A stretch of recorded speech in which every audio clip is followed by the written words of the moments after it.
Right, guys, so this is part 2 of the Mr. Spook Show reviews, the Monster Collection. Here it is. Boom. So we did 4 more movies off this bad boy. So if you haven't seen part 2 or part 1, go watch part 1 and then come back and watch part 2. So let's get to it. So the first movie of the night was Lady Frankenstein, directed by Mel Welles. I think that's how you say it, in 1971. Okay, so this is Lady Frankenstein from 1971. Have you seen Frankenstein? Yeah, the actual Frankenstein story is in this movie where he creates the monster goes on a rampage and stuff. But that's like a side plot, or just a plot that's going on throughout the movie. While we have this other plot going on with the daughter of Frankenstein called Tanya, and the assistant character called Charles, and the manservant character called Thomas. They're all intertwined. Basically, the movie starts off, and Tanya comes to visit Dr. Frankenstein, and his assistant Charles, and they, of course, create the Frankenstein monster, which actually looks visually different. They had to differentiate themselves from the Universal monster Frankenstein movies by having him have like a mushroom head and his face is kind of burnt. It's alright for a 1971 movie. Italian directed Italian movie, I should say, so that comes with a certain quality and stuff. We'll get into that. Basically, this movie it has the story of Frankenstein while Charles and Tanya fall in love, but Charles is old, so they're like, hey, let's take Thomas, the young-looking, vaguely handsome man, put your brain in it, and pretty much just kill Thomas. So while this is happening, the monster is going around terrorizing people. It has a certain... it just kills people by beating them up. Nothing really special, but it does interrupt on 2 different occasions people having sex. So that's how it gets boobs in the movie. That is why this one has. I think this one's actually rated R for adult situations and violence. And yeah, so we get boobs in this movie. So. That's the Italian part, I would imagine, and also the English doesn't quite add up to how they're lip syncing, so it's whatever. Why am I still holding that fucking DVD case? So as it happens, this movie, the monster's killing people while the townspeople get riled up about Frankenstein stuff. So, of course, they get the angry mob trope and they go and they go and burn down the castle while Tanya and Charles and Thomas or whatever the fuck. Charles and Thomas's body, essentially, they kill Frankenstein's original monster, and then it just hard cuts away, and then it cuts back to them, and they're having sex while the mansion's burning down, and then Charles starts, like, in Thomas's body, starts choking Tanya, and it's really sudden, kind of almost out of the blue in a way. But so that's how the movie ends. It's just Frankenstein. Nothing's really too interesting, or nothing really new. So I'm gonna have to give this one an overall rating of like 5. It works. That's about it. That's all I can say about this movie. The second movie is King of the Zombies, directed in 1941 by Gene Yarbrough. Something like that. So now, King of the Zombies. This one I actually did end up enjoying a lot more. It was a lot more interesting. It was definitely funny. Like, I was laughing at the lines, and just the delivery of one of the characters is just fantastic, and oh, it's so good. So, the plot of this movie is these special agents or military personnel or something. Like 2 of them are military personnel. One of them is just a black servant of our main dude, who actually becomes like the best character in the movie. and is in a way almost in it, almost more of a main character than our actual main character. So the plot of this movie is these two military dudes and the servant are flying over somewhere in like Puerto Rico, Cuba, somewhere in that area. They get waylaid by a storm. They pick up a radio broadcast and then they crash land on this island because they're also low on fuel. So as they walk around, they get picked up by this doctor character who lives on this island, and he takes care of them, but he doesn't really help them in a way. He doesn't want to help them get off the island. Uh, Soon you learn that there are actual, well, like the voodoo version of zombies, where it's just people are still alive, but they're drugged and hypnotized into thinking they were dead and brought back, and they don't have any memories of anything. So that's the voodoo version of zombies. So you don't see, which I don't see very often now. So was impressed with that idea. As the movie carries on, you meet more characters and you learn more about how the doctor is hypnotizing these people. And basically, the reason he's hypnotizing these people is so he can have sole control of the island, and has also captured an army general or major or something, and is trying to get intel out of the general to relay back to the German war machine. So it's another spy movie taking place on an island, just like Creature from the Haunted Sea. But this is actually fucking good. So I actually really like this one. There's great humor. It's really strongly paced. Characters are a lot of fun in this one, especially like the servant characters and just their interactions. It makes it just 100% probably the most entertaining thing I've seen out of this collection so far. So it's shot pretty well. Obviously, it has a few racist stereotypes, being from 1942. So that might be that's a tick down, I guess.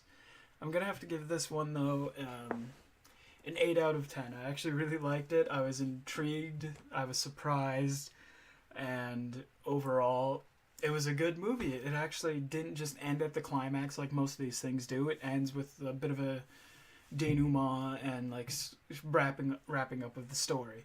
So I'm giving this one definite 8 out of 10. Would recommend, and I would recommend it. So let's keep going. The next movie was The Mad Monster, directed by Sam Newfield in 1942. So this one is The Mad Monster. Do you remember the Wolfman? Because that's this movie. It's like the exact same idea, almost the exact same ideas. There's a twist that instead of it being like an actual werewolf, it's some guy who took wolf blood or DNA or something, mixed it with some chemicals, injected it into a dude, turning him into the Wolfman. The reason he's doing this is because he wants to make super soldiers for the war. Of course he does, as he does. Basically, this guy who's doing all this injecting and science stuff is a discredited scientist who wanted to prove his theories, but instead he was ridiculed. Now he just wants to straight up kill all the people who discredit his theories. That's the general setup. I will give the movie 1 point for killing a kid. That doesn't happen often, but it's off screen, as all the kills are in this, but it did kill a kid, so I gotta give it a credit point there, because it's trying to do something different, but it plays out just like every other Wolfman movie. Somebody's trying to figure out what's going on. The one guy's in on it and doesn't know. The guy who's changing into the Wolfman doesn't really understand. He knows he's changing in, but he doesn't... Changing back and forth, but he doesn't know how to deal with it. It's very generic. Again, forgettable. Acting's fine. Might as well just spoil the ending. The ending is the scientist dude gets caught by the reporter who's trying to figure everything out. The Wolfman comes back to the scientist man's house, and they starts trashing things. The place catches fire. the reporter and the scientist man's daughter, who is of course the love interest for the movie, they escape as the house burns down around the scientist and the Wolfman character. Um, like I said, fairly generic. I did not really care for this one. It even has like the straight up same transformation sequence from the Universal monster movies. So, and it only ever shows it once. So, again, if you're gonna watch a Wolfman movie, stick to the Universal ones. I know I'm getting through this one really quick, but honestly, this one's a 4 out of 10. It is a rip-off, terribly done rip-off. And of course, even the sound design's terrible on it. Like, it is just a cheap rip-off of a movie. So that was The Mad Monster from 1942. Yeah, not impressed. And the last movie I watched in this pack of 4 was the Giant Gila Monster, directed by Ron Kellogg in 1959. And now we've come to the last movie. I watched the Giant Gila or Gia Monster. That Gia is how they say it. I've always said Gila myself. I don't really know. I'm not a reptilian expert. But, so this movie, holy shit. The miniature working department, holy crap, they worked overtime on this one. Because this movie is very cheap. And they don't actually have a giant Gila monster. It's not even a Gila monster in the movie. It's like I looked it up. I think it was like some kind of bearded dragon. I'm gonna check that again because I was so stunned that they even fucked up this. So let's see, the giant. Just gonna Wikipedia it because Wikipedia is a verifiable source. It is a Mexican beaded lizard, not an actual Gila monster, whatever. Fuck it. So yeah, basically anytime you see the giant monster, it is just a regular sized lizard on miniature. Just it's very obvious and very cheap. You never see the monster in frame with another human being. It's so funny because there are scenes where it just like walks over something and then it cuts back to, and it's like the car is supposed to be crushed or it's supposed to be knocked over, but it barely even nudges it, and it like cuts to this scene of a car tumbling down like a ditch or something. It's really stupid. It's hilarious. Actually, the movie, of course, is a giant monster movie. It ends. We meet our main character, who's a mechanic who works on cars and hot rods and stuff like that. Because that's also a part of this movie. Is lots of hot rodding. There's drag racing and like just stuff like 50s stuff like that. But this movie was 1959. But anyway, so this movie. There's only one character you really care about because they don't really give a character to anybody else. Everyone else is just like the sheriff or the dad of the missing people. Like, it's very generic. The only character we really care about is our main dude, so that's fine. And of course, it's like the main dude's girlfriend is another character. It's just like types of characters. There's no depth to this movie at all. Our main guy doesn't really learn anything, so it's just entertaining to watch how when the monster is smashing stuff and it's just casually walking through this little set that they built and they've just filmed it walking around. It's really entertaining. I'm gonna have to get the finale is also fucking hilarious. They are transporting earlier in the film, he gets glycerin, and he starts using that to soup up cars, right, to make them go faster. But in the end, he uses his car and a crate of nitro, ramming it into the creature, and basically it just shows a miniature slowly moving into the monster, tapping it, and then cutting to like an explosion, and then they don't even show like anything happen. It's just the explosion, and then they set some stuff on fire to make it look like the monster was burning and got its face blown up, but really, it's shot from like way back, and like it's just so stupid looking.